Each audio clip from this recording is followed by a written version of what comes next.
Meus irmãos, uma boa noite. Gostaria, por gentileza, meus irmãos, que os irmãos abrissem as suas Bíblias no Evangelho segundo escreveu Marcos. Marcos, capítulo 10, versículo de número 17 ao versículo de número 27. Por favor, meus irmãos. Vamos à leitura? E pondo-se Jesus a caminho, correu um homem ao seu encontro e, ajoelhando-se, perguntou-lhe: Bom mestre, que farei para herdar a vida eterna? Respondeu-lhe Jesus: Por que me chamas bom? Ninguém é bom senão um, que é Deus. Sabes os mandamentos: não matarás, não adulterarás, não furtarás, não dirás falso testemunho, não defraudarás ninguém, honra teu pai e a tua mãe. Então ele respondeu: Mestre, tudo isso tenho observado desde a minha juventude. Jesus, fitando-o, o amou e disse: Só uma coisa te falta. Vai, vende tudo o que tens, dá-o aos pobres e terás um tesouro no céu. Então vem e segue-me. Ele, porém, contrariado com esta palavra, retirou-se triste, porque era dono de muitas propriedades. Então Jesus, olhando ao redor, disse aos seus discípulos: Quão dificilmente entrarão no reino de Deus os que têm riquezas. Os discípulos estranharam estas palavras, mas Jesus insistiu em dizer-lhes: Filhos, quão difícil é para os que confiam nas riquezas entrar no reino de Deus. É mais fácil passar um camelo pelo fundo de uma agulha do que um rico entrar no reino de Deus. Eles ficaram sobremodo maravilhados, dizendo entre si: Então, quem pode ser salvo? Jesus, porém, fitando neles o olhar, disse: Para os homens é impossível. Contudo, não para Deus, porque para Deus tudo é possível. Vamos orar, meus irmãos. Deus santo e bendito, Pai, aqui estamos, Pai, diante da Tua palavra, Pai. Lida diante de nós, Pai. Pai, reconhecemos e sabemos, Pai, que essa palavra, Pai, fora inspirada pelo Senhor, Pai. E que o Senhor, Pai, tem por meio dela, Pai, muito a nos falar, Pai, nessa noite. Pai, queremos, Pai, pedir a Sua bênção, a Sua ajuda, Pai, e que o Seu Santo Espírito, Pai, venha iluminar, Pai, as nossas mentes, Pai, para entendermos a Tua palavra, Pai, para entendermos, Pai, a Tua doutrina, Pai, e que o Senhor nos ajude, Pai. Assim prontos, Pai, entendidos da Tua palavra, Pai, que possamos praticá-la, Pai, para a Tua glória, Pai. Fale conosco, Pai, em nome de Jesus, perdão dos pecados. Amém. Amém. Meus irmãos, a história que nós acabamos de ler, aqui relatada por Marcos, talvez seja uma das histórias e um dos diálogos mais conhecidos de Jesus em toda a Bíblia, em todo o Novo Testamento. Marcos começa narrando para nós, meus irmãos, e contando uma história de um homem que, de maneira desesperada, corre atrás de Jesus e ao seu encontro, se ajoelha perante ele e lhe faz uma pergunta. E a pergunta que esse homem fizera é: Bom mestre, que farei para ter a vida eterna? Para herdar a vida eterna? Ao que Jesus dirá para ele: Sabes os mandamentos? Não matarás, não furtarás, não darás falso testemunho, honra o teu pai e a tua mãe. Aquele jovem então responde a Jesus dizendo: Tudo isso eu tenho feito desde a minha juventude. Jesus então se volta para ele e diz: Te falta uma coisa. Vai, vende tudo o que tem e dê aos pobres. O texto encerra dizendo, irmãos, que esse homem sai triste dali porque ele tinha muitas propriedades. Jesus chega aos seus discípulos logo em seguida e diz: Como é difícil para um rico entrar no reino de Deus. Irmãos, é interessante que, falando sobre o reino de Deus, para nós entendermos, irmãos, essa história de Jesus e esse diálogo de Jesus com esse jovem rico, nós precisamos dar um passo atrás e entender o que acabara de acontecer com Jesus naquilo que Marcos narrara na passagem imediatamente anterior a essa passagem. E que também fala a respeito do tema em comum, que é o reino de Deus. Marcos narrara para a gente anteriormente que algumas pessoas trouxeram a Jesus algumas crianças, para que Jesus as tocasse e as abençoasse. E diz o texto que os discípulos os repreendiam aqueles que traziam aquelas crianças. Marcos nos conta também que Jesus ele fica indignado com aquilo e diz: deixai vir a mim os pequeninos, não os embaraceis, porque dos tais é o reino de Deus. Reparem, meus irmãos, que há um tema em comum entre a história das crianças que se aproximam de Jesus e a história do jovem rico. E esse tema em comum é o reino de Deus. A pergunta que nós precisamos fazer em relação a essas duas histórias é: a quem pertence o reino de Deus? A quem o reino de Deus, tema comum entre as duas passagens, é devido, é reservado, é apropriado? Reparem comigo, meus irmãos, que a respeito ali das crianças, Jesus vai afirmar: das tais é o reino de Deus. Daqueles que se assemelham àquelas crianças, deles é o reino de Deus. E a respeito do jovem rico, Jesus vai dizer quão difícil é para um rico entrar no reino de Deus. Em outras palavras, destes não é o reino de Deus. Daqueles que confiam nas riquezas, destes não é o reino de Deus. Irmãos, a ideia aqui de que o reino de Deus é próprio para as crianças é devido ao fato de que uma criança ela recebe o reino como uma dádiva. Uma criança sabe que o reino de Deus é chegado a ela não porque ela é inocente, mas porque ela é dependente. É porque ela é incapaz de receber algo pelo esforço próprio. E o reino de Deus, irmãos, é impróprio àquele jovem, e é o rico que confia nas suas riquezas, como nós veremos, exatamente porque esse jovem demonstrará um coração exato oposto do coração daquelas crianças. A ideia, como nós veremos aqui para frente, meus irmãos, é que aquele jovem tenta herdar o reino de Deus mediante os seus próprios esforços, mediante a sua própria conquista pessoal. A ideia é de que aquele jovem se considera autossuficiente para herdar o reino de Deus, como nós veremos ao longo desse sermão. Portanto, o nosso objetivo aqui, meus irmãos, nessa noite, é analisar, é entender o coração desse jovem e entender e refletir a respeito de que lições Cristo nos traz dialogando, e a partir desse diálogo dele com esse jovem, nos ensinando a respeito de reino de Deus, do tema do reino de Deus. Mas não apenas, irmãos, nós devemos analisar, e como iremos fazer, o coração daquele jovem rico, como nós também devemos analisar o nosso próprio coração e entender e refletir, meus irmãos, se nós temos, de fato, caminhado no reino e para o reino de Deus, como Cristo nos ordena.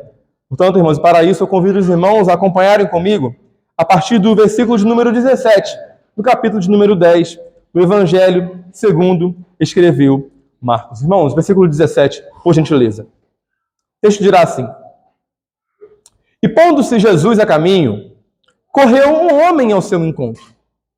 E ajoelhando-se, perguntou-lhe: Bom mestre, que farei para herdar a vida eterna? Irmãos, a primeira pergunta que nós devemos fazer e responder em relação a esse texto era: quem era este homem? Quem era esse homem que se aproximara de Jesus, se ajoelhara perante ele e lhe fizera essa tal pergunta? Quem era esse homem conhecido por nós como jovem rico? A Bíblia, meus irmãos, não o chama e não o denomina de o jovem rico, mas é Mateus, no seu evangelho, que narra essa mesma história, que nos vai dizer que se refere a esse jovem, como alguém que era jovem. Naquela cultura era muito comum pessoas de até os 40 anos de idade serem consideradas jovens. É possível que esse jovem, esse homem, tenha por volta de 40 anos, provavelmente, ou talvez. Mas a ideia é que ele é um jovem, segundo Mateus. Marcos, por sua vez, como nós lemos, irmãos, se refere a esse homem apenas como um homem. Mas é Lucas, irmãos, que vai se referir a esse homem como um homem de posição. Certamente, irmãos, a palavra que Lucas usa para homem de posição é príncipe, é um governante. Aquele homem certamente era um homem muito poderoso, influente e conceituado naquela cultura e naquela localidade. Muito provavelmente aquele homem era um líder local, era um líder daquela localidade. Talvez aquele homem tenha sido um oficial ou um líder de uma sinagoga. Mas certamente aquele homem era um homem respeitado, era um homem privilegiado, prestigiado na cultura e na sociedade daquela época. E os 3 evangelhos sinóticos, meus irmãos, Mateus, Marcos e Lucas, se referem a esse jovem como um jovem rico, um jovem de muitas propriedades. É por isso que nós costumeiramente chamamos esse jovem de o jovem rico. Irmãos, Marcos nos conta aqui que esse jovem tomara ali 3 atitudes em relação a Jesus. O texto nos diz que ele correu em sua direção, que ele se ajoelhou perante Cristo, perante Jesus, e lhe fez uma pergunta. Irmãos, o texto diz que esse homem correu ao seu encontro. Naquela cultura, homens de posição, como era esse homem, não corriam publicamente. Correr publicamente era próprio do trabalho de um escravo. O escravo corria. Homens de posição, homens importantes daquela sociedade, não se davam a esse trabalho. Não se davam a esse trabalho de um escravo. Portanto, aquele homem quebra um protocolo daquela sociedade. E além de quebrar esse protocolo, ao correr, diz o texto que esse homem se ajoelha perante Jesus, o que é sinal de ainda maior humilhação para alguém da sua posição, para alguém da posição daquele homem. Meus irmãos, a pergunta que nós precisamos fazer é o que aquele jovem rico estava demonstrando ao agir como ele estava agindo? A resposta é desespero.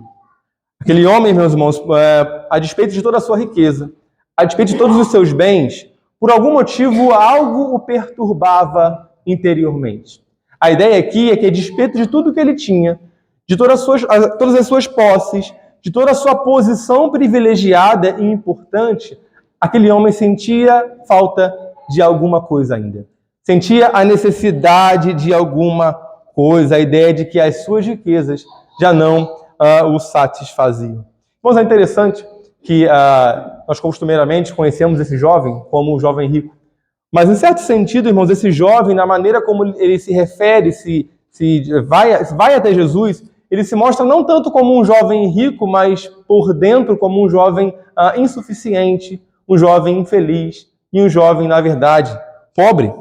Irmãos, talvez por muito tempo aquele jovem tenha se escondido por trás das suas riquezas. Talvez por muito tempo aquele jovem, meus irmãos, tenha vivido uma vida de aparências. Talvez aquele jovem, por trás das suas riquezas, tenha vivido ali uma vida voltada para maquiar o seu vazio, a sua vida vazia. É muito possível que isso tenha acontecido àquele jovem. E é por isso que ele demonstra esse desespero, porque algo faltava no seu coração. Irmãos, a primeira lição que a gente aprende aqui é que a vida daquele jovem se assemelha em muito à vida de muitos hoje. Muitos hoje, meus irmãos, vivem na mesma maneira que aquele jovem rico estivera vivendo no seu tempo. É muito comum nós encontrarmos, por exemplo, irmãos, isso é de praxe hoje em dia, tantos famosos, tantos ricos, tantos milionários, tantos ricos por aí, que nós sabemos que vivem apenas de aparência. Nós sabemos que as suas vidas são vidas voltadas para maquiarem as suas verdadeiras vidas. Eles escondem as suas máscaras que eles escondem. Nós vivemos um tempo, por exemplo, de influencers, de Instagram, onde todo mundo quer influenciar, quer se mostrar para além do que de fato é.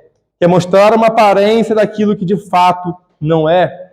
Nós sabemos e conhecemos muitos casamentos que nós sabemos que são casamentos de pura fachada. Sabemos que o divórcio acarretaria em perda financeira, em perda de conforto, e por isso o casamento virá um casamento de fachada. Portanto, a nossa sociedade, irmãos, está repleta de jovens ricos. De ricos como esse jovem que vivem atrás das suas aparências. E quantas vezes, meus irmãos, nós também caímos nessa tentação de vivermos atrás de aparências, de aparentarmos, de sermos alguém e nos mostrarmos como alguém além daquilo que de fato somos. É muito comum, meus irmãos, mesmo nós crentes, nas redes sociais, queremos mostrar o quão maravilhoso nós somos, o quão felizes nós somos, o quão alegres nós somos. É muito comum que nós, meus irmãos, também caiamos nesse erro de nos mostrar alguém que nós não somos, de fato. Isso é pecado. Mostrar alguém que você não é pecado, é mentira. Muitas vezes na vida da igreja, nós evitamos confessar, por exemplo, um pecado ou uns aos outros, porque não queremos que as pessoas reconheçam quem de fato nós somos, o que de fato nós fazemos. É bem verdade que nós, irmãos, queremos o tempo inteiro mostrar boa aparência, boa reputação. Nós temos medo que alguém nos avalie negativamente, nós temos medo da repreensão dos outros. É bem verdade e é comum que muitas pessoas evitam, por exemplo, buscar ajuda pastoral, aconselhamento pastoral, com medo de que a sua imagem boa venha a cair por terra perante o pastor da sua igreja. Irmãos, como esse jovem rico, muitos de nós também cometemos pecados como esse. Queremos nos esconder através de aparências. Mas a segunda lição que nós aprendemos aqui, meus irmãos, é que o mero reconhecimento de um problema moral, de um problema de caráter ou de alguma necessidade, sem a fé em Cristo, sem a obediência em Cristo, de nada adiantará, de nada servirá. Irmãos, como nós vimos, esse jovem reconhece que algo de errado havia com ele. Esse jovem reconhecera que havia uma necessidade, havia algo que faltava no seu coração, e ele vai até Jesus reconhecendo um problema, reconhecendo talvez um problema moral, reconhecendo um problema de comportamento, reconhecendo que algo faltava na sua vida. Mas o ponto é, irmãos, como nós veremos, é que embora ele reconhecesse isso, no final das contas, quando Jesus o pede para doar as suas riquezas aos pobres, ele não obedecerá a Cristo, ele não seguirá a Cristo, ele não se curvará perante o senhorio de Cristo. Reparem, meus irmãos, toda aquela preocupação com a sua salvação, toda aquela preocupação com a sua vida eterna, de nada serviu aquele jovem, porque ele não obedece a Cristo, porque ele não obedeceu de fato a Cristo. Mas é bem possível, meus irmãos, que muitas pessoas, até mesmo aí fora, tenham as suas consciências pesadas por algum motivo. Reconheçam que por algum motivo não deveriam ser aquilo que elas são. Reconheçam que falharam como pais, reconheçam que falharam como maridos, como esposas, como filhos. Reconheçam que falharam contra alguém. É possível que mesmo um ímpio tenha uma consciência pesada por causa de um problema moral, de um problema de consciência. Mas, meus irmãos, de nada adianta uma consciência pesada sem que essa consciência se curve a Cristo em obediência e em fé. O que faltar àquele jovem, irmãos, não foi uma consciência pesada, não foi uma consciência que reconhecia que algo faltava, mas foi a obediência em Cristo. Mas foi a obediência ao mandamento de Cristo, meus irmãos. Irmãos, que a gente aprende aqui, uma consciência pesada, sem ir a Cristo com fé, em obediência, de nada adiantará. Quantas vezes nós podemos reconhecer, meus irmãos, reconhecemos um pecado em nossas vidas, algo que nós sabemos que falhamos e pecamos, mas nós nos sentimos apenas tristes, com remorso, mas não fazemos aquilo que a palavra nos ordena, nos arrependemos. Nós não nos arrependemos, nós apenas nos sentimos tristes, com remorsos, muito cabisbaixos, como aquele jovem. Mas no fundo, irmãos, quantas vezes nós negligenciamos aquilo que a palavra nos ordena, que é o arrependimento. Portanto, meus irmãos, o que Cristo aqui nos convida, irmão, o que o Evangelho verdadeiro nos convida, é uma vida de renúncia completa, de discipulado radical. Lá em Marcos 8,34, Jesus vai dizer que se alguém quer vir após mim, negue-se a si mesmo, tome a sua cruz e siga-me. Irmãos, negar a si mesmo, tomar a sua cruz, irmãos, vai muito além de uma mera consciência pesada. Negar a si mesmo, tomar a sua cruz, tem a ver, irmãos, com obedecer a Cristo e os seus mandamentos. Meus irmãos, continuando o texto vai dizer que aquele jovem perguntou-lhe: bom mestre, que farei para herdar a vida eterna? Irmãos, aquele jovem demonstra aqui uma preocupação interior, uma preocupação futura, que dizia respeito à vida eterna. William Hendrickson, um comentarista, comentando esse texto, ele vai dizer que naquela época, na cultura judaica, na perspectiva judaica, na literatura judaica, ensinada pelos escribas da época e provavelmente aprendida por esse jovem rico, vida eterna, como diz esse jovem aqui, era muito associada à ideia de ressurreição, de salvação, de vida após a morte, ou seja, daquilo que aconteceria após a morte de alguém. O ponto aqui, meus irmãos, aqui esse jovem, ele tem uma enorme preocupação com o que acontecerá após a sua morte, com o que acontecerá quando as suas riquezas acabarem. Reparem comigo, meus irmãos, que o seu coração, como veremos, estava nas riquezas. E a pergunta e a preocupação dele é: um dia as minhas riquezas se vão. O que eu devo fazer para herdar, então, a vida eterna? Aquilo que virá quando a minha riqueza se for. Esse é o ponto. Esse jovem demonstra, então, portanto, irmãos, uma preocupação enorme, meus irmãos, com as coisas espirituais, com o seu futuro, com o que acontecerá após a sua morte. Ele sabe que um dia isso aqui acabará e que há algo para além dessa vida. Meus irmãos, é interessante que, assim como esse jovem, meus irmãos, muitas pessoas hoje em dia, em diversas religiões, também se preocupam com a sua vida após a morte, com as suas coisas espirituais, com aquilo que de fato, ou para onde de fato essas pessoas irão quando elas de fato morrerem. É comum nós vermos, por exemplo, práticas religiosas como pagamento de promessas, ou mesmo a ideia de usar os terços para se rezar, ou mesmo, irmãos, a pessoas que ajudam necessitados, né, e fazem o bem achando que com isso alcançarão um lugar na vida eterna. É muito comum, meus irmãos, que pessoas frequentem a igreja assiduamente, simplesmente e unicamente com medo de ir para o inferno. Irmãos, veja bem, nós devemos frequentar a igreja assiduamente. Nós devemos dar o dízimo corretamente.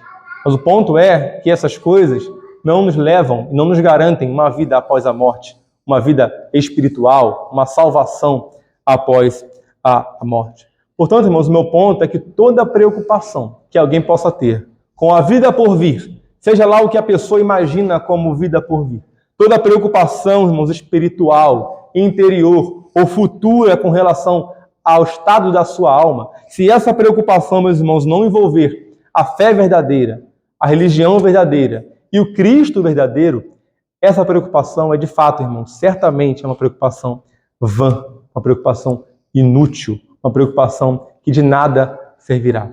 Nós encontramos muitas pessoas preocupadas com o que acontecerá depois, com o que será quando esse mundo acabar.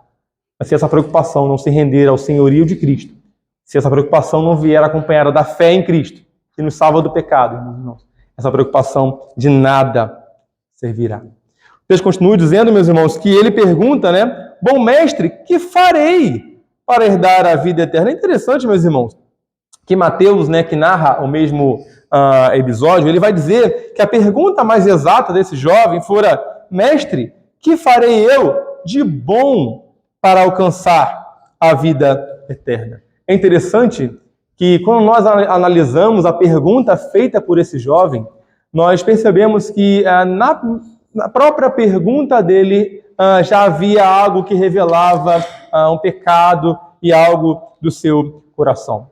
A ideia aqui, meus irmãos, para esse jovem é de que ele deveria fazer alguma coisa de bom para alcançar a vida eterna.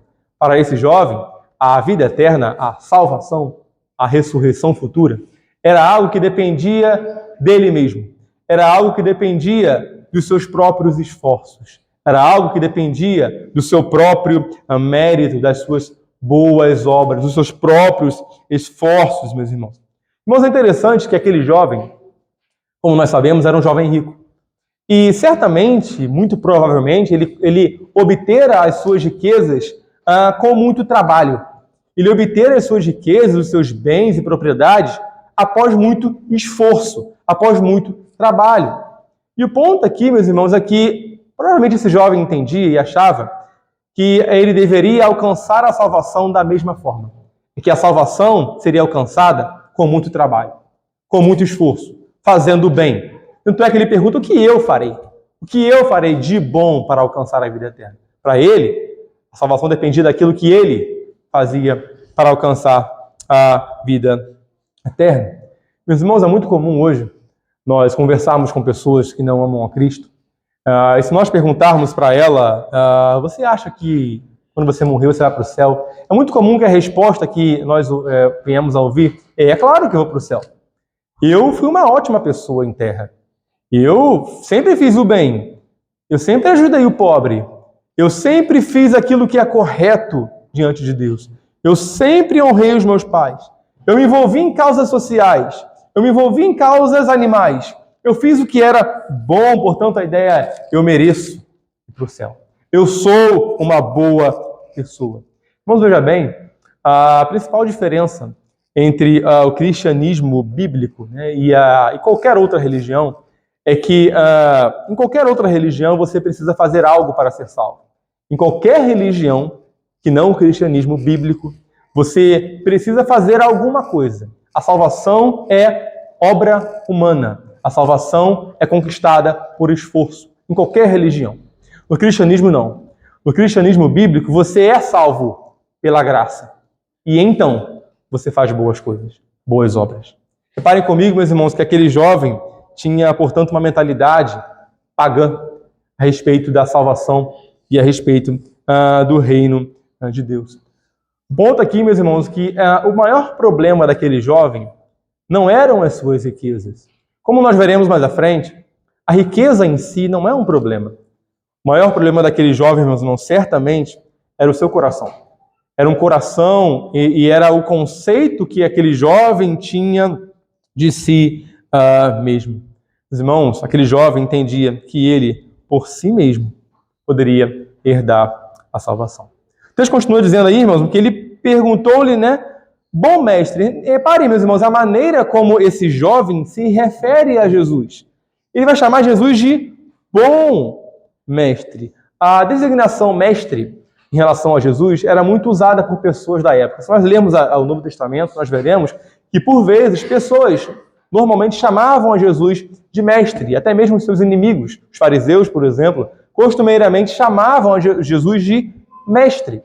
Mas o que torna peculiar a maneira como esse jovem se dirige a Jesus é que ele vai acrescentar ao substantivo aqui, mestre, a palavra, o adjetivo bom. Ele vai dizer bom mestre.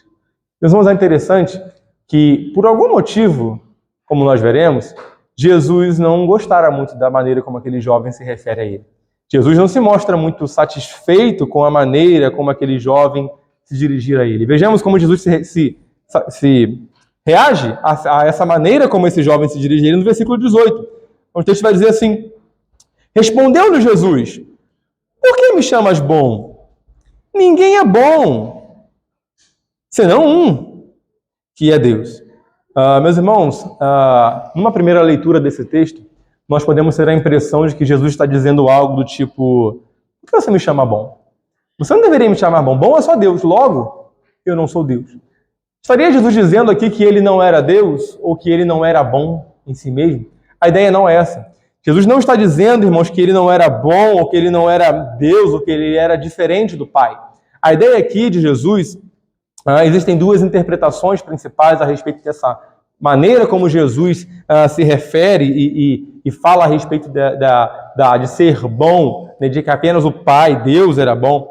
Em primeiro lugar, Jesus, ao ouvir aquela expressão, né, bom mestre, Jesus percebera, segundo alguns, que aquele jovem tratava Jesus, estava o tratando ali apenas como um bom mestre da moral.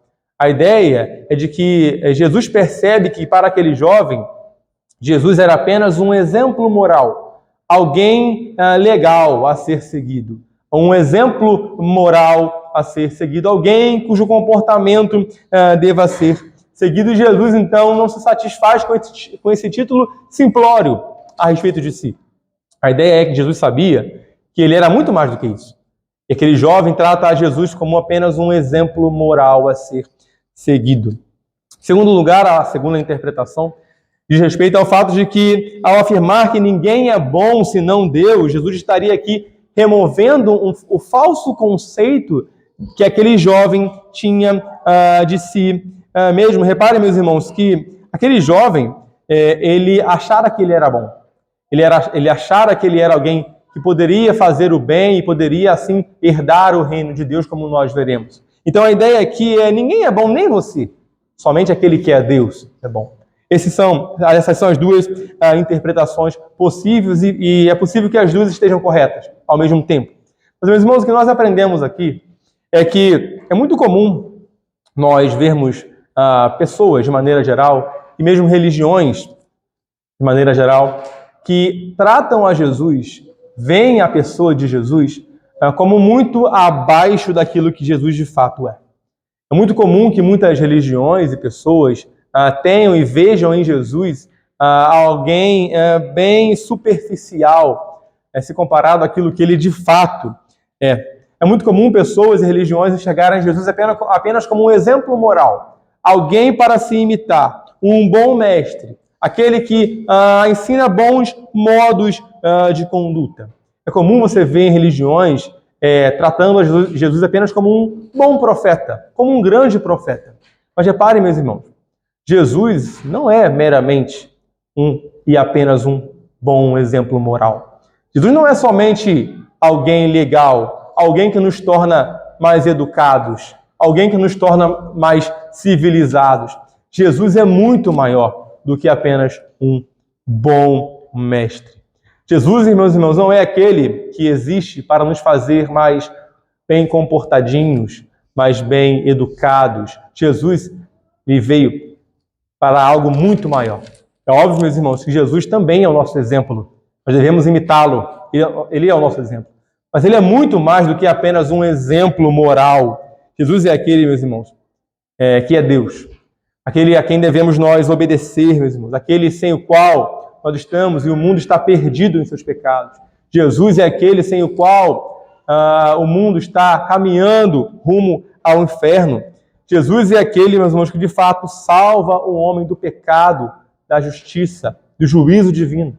Reparem, meus irmãos, que a maneira como aquele jovem se refere a Jesus apenas como um bom mestre revelava muito do coração daquele jovem. Aquele jovem não conhecia de fato quem era Jesus. Jesus era muito mais do que um bom mestre. Jesus era o Deus a quem nós devemos obediência.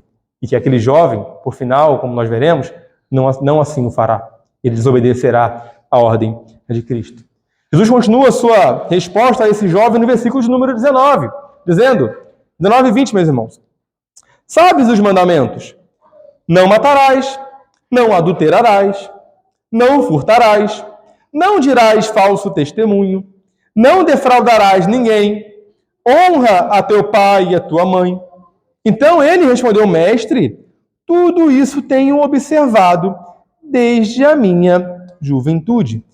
Irmãos, é interessante que aqui, Jesus respondendo à pergunta daquele jovem, como herdar a vida eterna, em outras palavras, como ser salvo, Jesus cita a lei. Jesus aqui, meus irmãos, como nós sabemos e vemos, ele cita a segunda tábua dos 10 mandamentos. E lembremos, meus irmãos, que a primeira tábua dos 10 mandamentos dizia a respeito das nossas obrigações para com Deus. Nós não devemos ter outros deuses perante nós. Nós não devemos fazer imagens de escultura. Nós não devemos tomar o nome de Deus em vão. E nós devemos guardar o sábado. Lembrar do dia de sábado.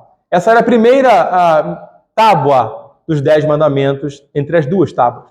Mas Jesus cita aqui, irmãos, a segunda tábua dos 10 mandamentos, que dizia a respeito às obrigações do homem para com o próximo, para com o outro.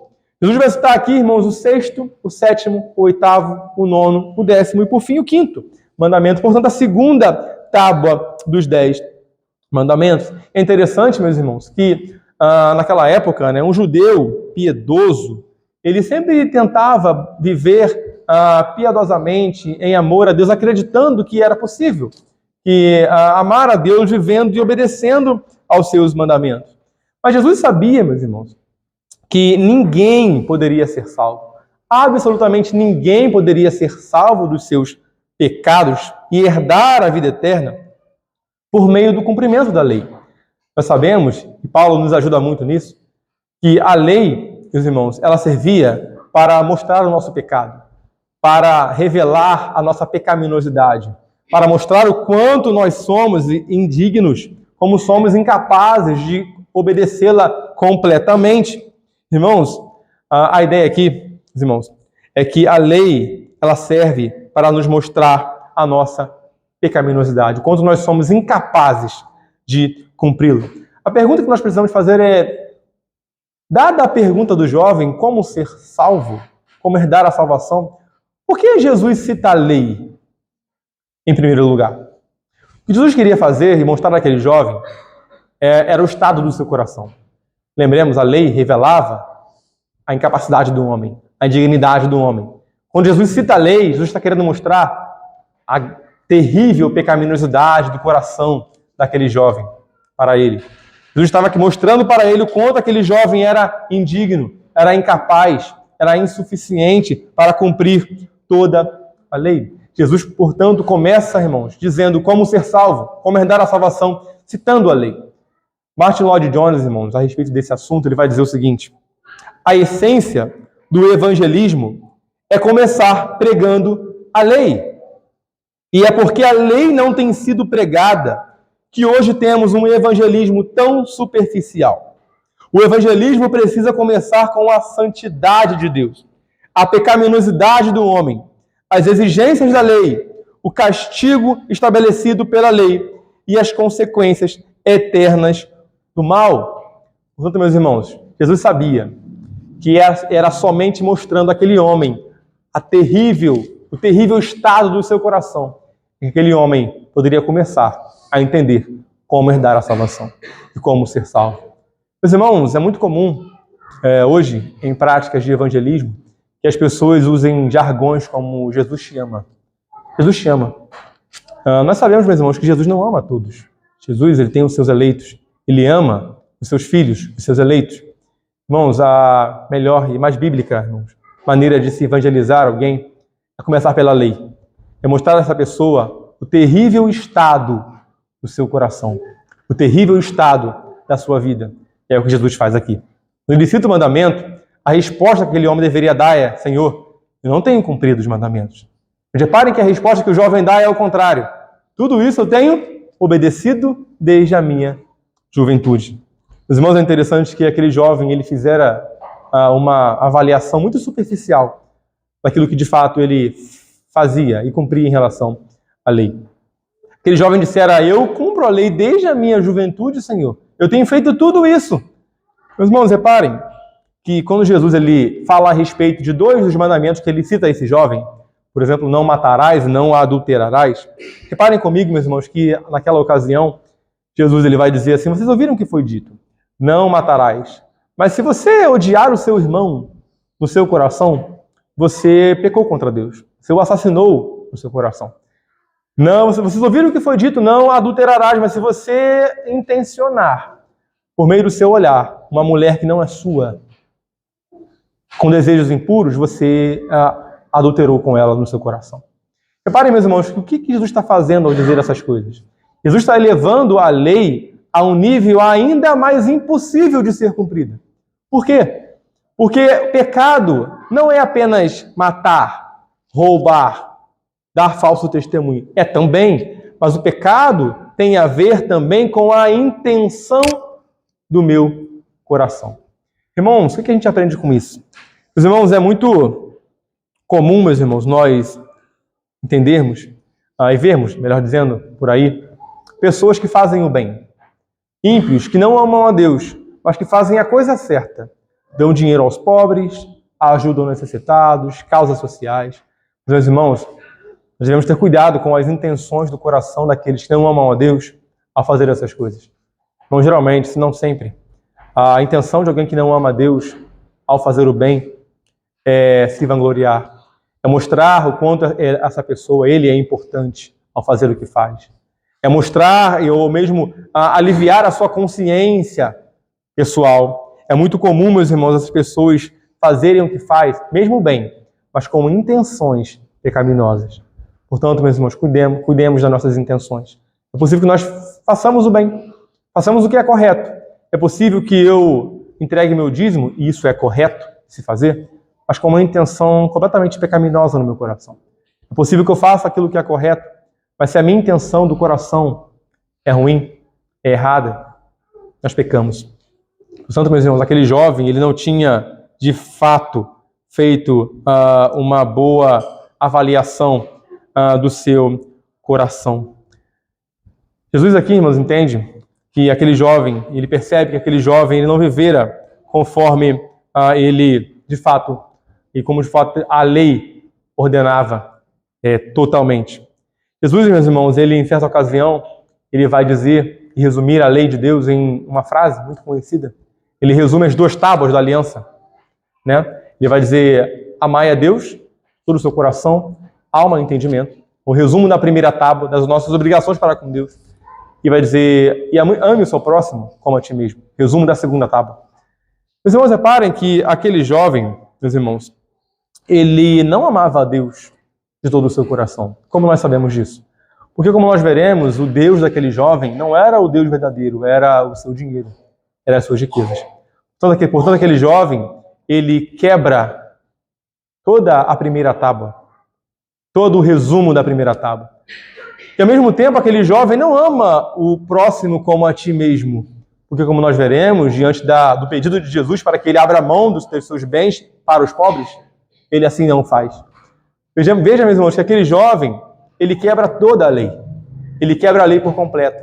Ele não obedecia completamente, como ele mesmo dissera que assim fazia.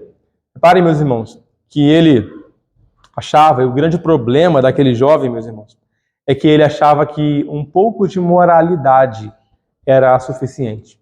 Aquele jovem entendia que um pouquinho de moralidade era suficiente. Meus irmãos, esse também é um problema de muitos hoje em dia.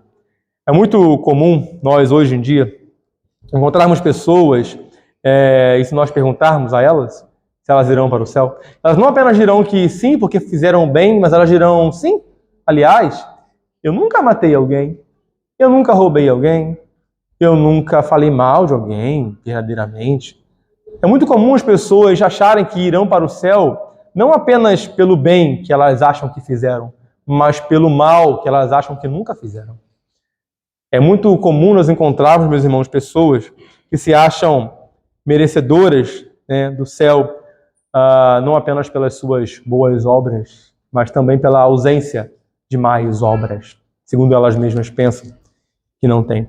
É muito comum a gente ver pessoas dizendo assim: fulano de tal era uma ótima pessoa, só fazia o bem, só fazia o bem, só faltou se converter.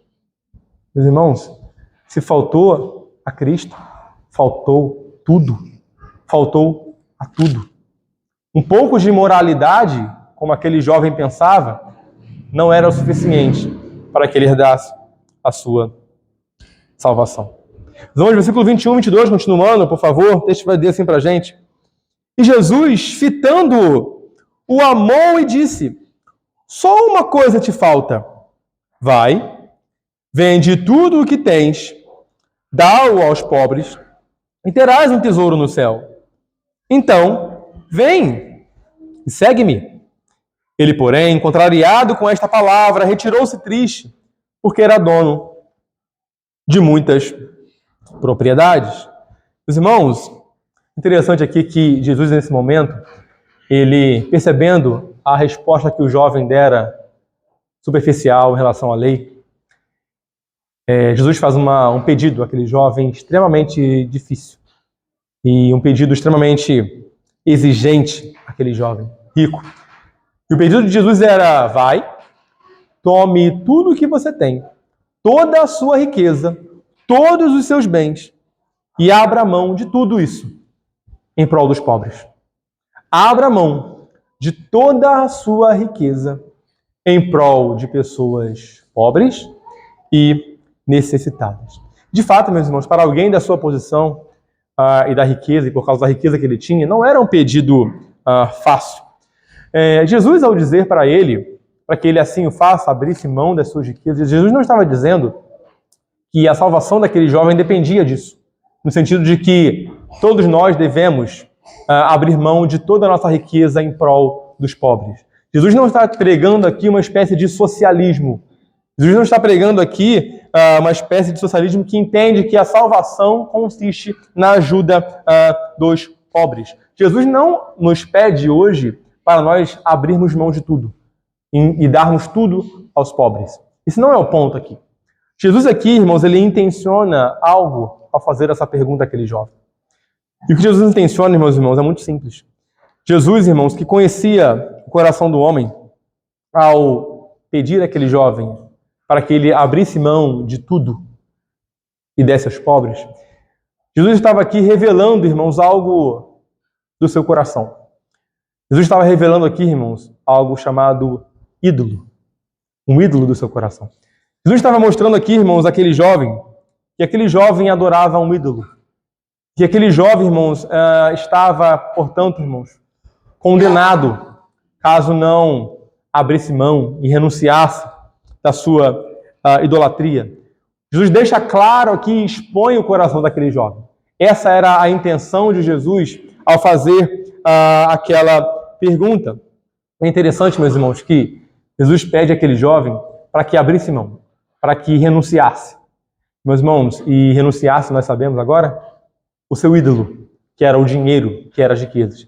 Lá no Evangelho de Mateus, que narra a mesma história, ele vai dizer que quando Jesus fala a respeito da lei, o jovem vai dizer assim para Jesus: eu tenho feito tudo isso. E ele vai dizer: o que me falta ainda? A ideia é de que para aquele jovem, a salvação era uma questão de adição, de acrescentar algo a todas as boas obras que ele já havia feito até aqui. Para Jesus, a salvação, a entrada no reino, tinha muito mais a ver com subtração. A ideia é: abandone os seus ídolos, jogue-os fora, cancele os seus ídolos, subtraia-os. Essa é a ideia. Jesus entende, meus irmãos, que aquele jovem deveria esvaziar o seu coração das suas idolatrias. João Calvino, meus irmãos, uma frase muito conhecida dele, ele diz que o coração humano é uma fábrica de ídolos. Um ídolo, meus irmãos, não é somente uma imagem de escultura que nós costumeiramente vemos por aí. Um ídolo, irmãos, é tudo aquilo que ocupa um lugar no seu coração. Um ídolo pode ser o seu filho, a sua filha, o seu marido, o seu casamento. Um ídolo é tudo aquilo que ocupa o maior lugar no seu coração. É aquilo que é o seu bem mais precioso. Bom, veja bem, não necessariamente, meus irmãos, o dinheiro é um ídolo apenas de alguém rico. É possível que mesmo pessoas pobres, que têm um pouco, se agarrem ao pouco que têm e façam do pouco que têm um ídolo. Eu conheço muitos que têm pouco e que são apegados ao dinheiro e ao pouco que têm. Veja bem, meus irmãos, nós devemos ser gratos a Deus pelas riquezas que nós temos em Cristo e que Deus nos fornece nessa vida. Como nós veremos, a riqueza em si não é um problema, não é um pecado em si, mas a maneira como nós a tratamos. Reparem, meus irmãos, que nós devemos ter cuidado, portanto, com a maneira como nós devemos lidar com as riquezas. Lá em Mateus 6:24, Jesus vai dizer que ninguém pode servir a dois senhores, porque ou há de aborrecer-se de um e amar ao outro, ou se devotará a um e desprezará o outro. Não podeis servir a Deus e às riquezas.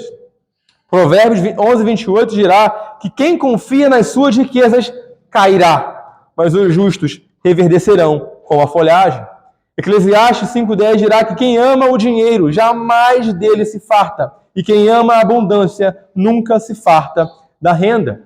Provérbios 23:4 vai dizer que não te fatigues para seres rico, para não aplicares nisso a tua inteligência. Porventura, ficarás os olhos naquilo que não é nada? Pois, certamente, dirá o sábio, a riqueza fará para si asas, como a águia que voa pelos céus. Então, meus irmãos, tenhamos cuidado com as riquezas desse mundo, com aquilo que chega ao nosso bolso, à nossa conta bancária, nós saibamos usar aquilo que Deus nos dá para a sua glória. Não a façamos disso, meus irmãos, um ídolo para nós.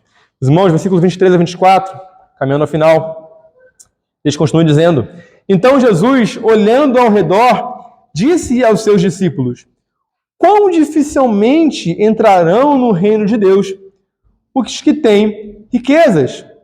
Os discípulos estranharam estas palavras, mas Jesus insistiu em dizer-lhes: filhos, quão difícil é para os que confiam nas riquezas entrar no reino de Deus. Irmão, Jesus aqui, ele não está excluindo automaticamente, quando ele diz que quão difícil para um rico entrar no reino de Deus, ele não está excluindo automaticamente os ricos da salvação. Quando nós olhamos para a Bíblia dá um testemunho muito grande de pessoas ricas que foram salvas. Lembra de Zaqueu? O texto lá vai dizer que Zaqueu era um homem rico. José de Arimateia, por exemplo, ele era alguém rico. Jesus não está dizendo aqui que a salvação é exclusiva aos pobres. Jesus não está dizendo que a salvação só é possível aos pobres, ou que a riqueza em si seja um problema. Jesus está dizendo aqui, meus irmãos, que o problema é amar a riqueza. É fazer da riqueza um ídolo. Por exemplo, irmãos, Paulo escrevendo a Timóteo vai dizer que é o amor do dinheiro que é a raiz de todos os males. Reparem, Paulo não diz que é o dinheiro a raiz de todos os males. É o amor ao dinheiro. O dinheiro, meus irmãos, certamente tem uma capacidade, por causa do coração do homem, de fazer com que o homem seja iludido pela riqueza. O homem facilmente vê no dinheiro uma segurança maior, o grande demais, e que no fundo sabe-se que essa segurança não dura o tanto quanto aquele homem, aquela pessoa espera do dinheiro. O dinheiro, meus irmãos, traz uma sensação de independência pessoal. O dinheiro facilmente se torna um ídolo no coração daqueles que não sabem lidar com ele. Veja bem, o dinheiro é uma bênção. Nós devemos ser gratos a Deus pela renda que temos, pelo trabalho que temos, pelos bens que nós temos. Mas tenhamos cuidado, meus irmãos, com a maneira como nós lidamos com aquilo que chega à nossa conta, ao nosso bolso, à nossa vida. Porque o dinheiro, irmãos, facilmente, não por causa do dinheiro em si, por causa do coração humano, apegado e propenso a querer ser independente de Deus, facilmente o dinheiro se torna um ídolo no coração daqueles que amam a Deus. Deixa eu dizer, meus irmãos, 25, Jesus vai dizer, versículo 25, que é mais fácil passar um camelo pelo fundo de uma agulha do que entrar um rico no reino de Deus. Essa analogia que Cristo usa é muito comum e conhecida por nós. É uma analogia muito óbvia e clara. Naquela época, o camelo era um animal, um dos maiores animais, em termos de tamanho, conhecidos daquela época. Enquanto que uma agulha era o menor buraquinho, orifício, também conhecido. E a analogia de Cristo é assim como é impossível que um camelo passe no fundo de uma agulha, é impossível que um rico que confia nas suas riquezas, que faz das suas riquezas um ídolo, adentrar no reino de Deus. Irmãos, versículo 26 e 27, para nós fecharmos, o texto vai dizer assim: eles ficaram, sobremodo, maravilhados, dizendo entre si: então, quem pode ser salvo? Jesus, porém, fitando neles o olhar, disse: para os homens é impossível.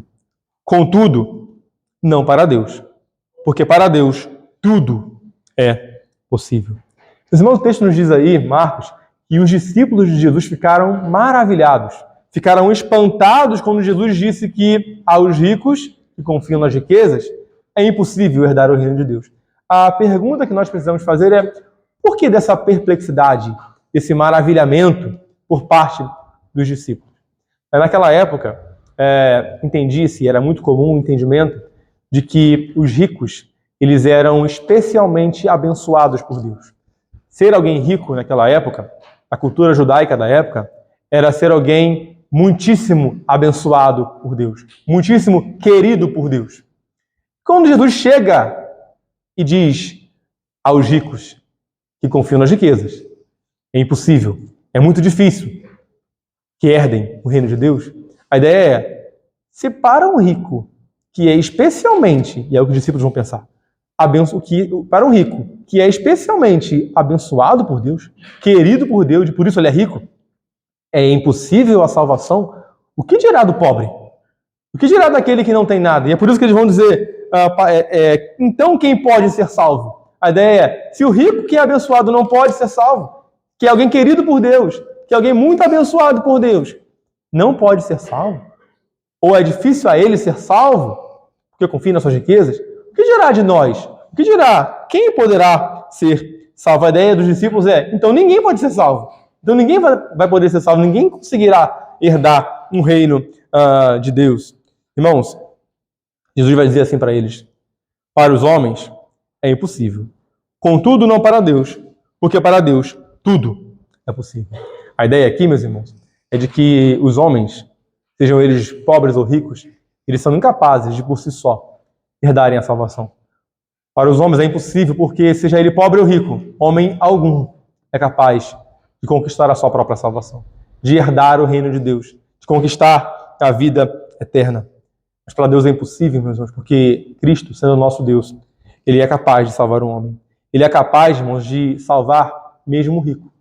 Mesmo o rico que confia nas suas riquezas, Cristo é capaz de retirar o ídolo do seu coração, de transformar a sua vida, de converter o seu coração a Ele. Para Cristo, até tudo é possível. Até mesmo a conversão de um idólatra em um filho de Deus, em um filho abençoado e querido por Deus, um amante de Deus, alguém que ama de fato ao Senhor. Para Deus isso não é impossível. Para Deus tudo é possível. Meus irmãos, nós vimos até aqui a história de um jovem que se aproximara de Jesus. E diz lá o texto, e talvez, e certamente, o clímax dessa história que nós estudamos e nós lemos, né, o clímax, o período mais crucial desse diálogo de Jesus com esse jovem, fora e acontecera no pedido que Jesus fizera àquele jovem. E o pedido que Jesus fizera àquele jovem, lembremos, era: vai, tome toda a sua riqueza, tudo o que você tem, abra a mão de toda ela e dê aos pobres. Em outras palavras, o que Jesus pedia àquele jovem era: vá, abra a mão de toda a sua riqueza, renuncie a toda a sua riqueza em prol de pessoas pobres e necessitadas. Irmãos, aquele jovem, como nós vimos, ele falhara em obedecer a Cristo, em cumprir aquele pedido e aquela ordem de Cristo. Ele amara muito mais as suas riquezas do que pessoas pobres e necessitadas. Mas, irmãos, se nós nos lembrarmos, a Bíblia também conta a respeito de um homem que fora infinitamente mais rico do que esse jovem rico que nós aqui estudamos. A Bíblia fala de alguém, meus irmãos, que um dia estivera rodeado das maiores riquezas celestiais. A Bíblia fala de alguém, irmãos, e esse alguém é Cristo, que fora extremamente rodeado nos céus de toda a riqueza, de toda a sua glória, que era alguém de fato extremamente rico, muito mais rico do que esse jovem rico. Irmãos, mas esse Cristo, ele, a despeito da sua riqueza, ele abriu mão de toda ela nos céus, de toda a sua glória, de toda a sua riqueza, veio até nós e fez isso em prol de pessoas pobres e necessitadas como eu e você. E fez isso em prol do seu povo. Reparem comigo, meus irmãos, notem comigo, que aquilo que Jesus pedira a esse jovem, abra mão das suas riquezas em prol de pessoas pobres e necessitadas. Jesus mesmo fizera esse mesmo pedido que fizera aquele jovem. Jesus mesmo fizera pelo seu povo. Jesus mesmo um dia abriu mão da sua riqueza, da sua glória, em prol de pessoas espiritualmente pobres como nós. Se nós olharmos para Deus o Pai um dia estivera no céu, na sua habitação, com a sua maior riqueza, o seu próprio Filho, com o seu maior tesouro, com o seu maior bem. Mas ainda assim, irmãos, Deus o Pai, ele abriu mão. Ele renunciou o seu próprio Filho, a sua maior riqueza, em prol do seu povo pobre e necessitado espiritualmente, e que somos nós. Reparem, meus irmãos, que aquilo que Jesus pedia àquele jovem, Jesus mesmo fizera pelo seu povo. E é disso que Paulo, escrevendo, meus irmãos, a sua segunda carta aos Coríntios, capítulo 8, ele dirá que Jesus, sendo rico, se fez pobre por amor de vós, para que pela sua pobreza, nós, que éramos pobres, nos tornássemos ricos. Cristo Jesus, sendo rico, sendo extremamente rico, se fez pobre por amor de vós, para que pela sua pobreza vós os tornasseis ricos. Meus irmãos, de que maneira, então, nós nos tornamos verdadeiramente ricos? E a resposta, meus irmãos, é em Cristo. Cristo é, de fato, a nossa verdadeira riqueza. Cristo é, de fato, o verdadeiro jovem rico. Cristo é, de fato, irmãos, aquele que nos concede conforto, segurança, proteção. Cristo é, de fato, a nossa verdadeira abundância. Cristo é, de fato, irmãos, a riqueza por meio da qual nós herdamos a vida eterna e o reino de Deus. Deus nos abençoe, meus irmãos. Amém.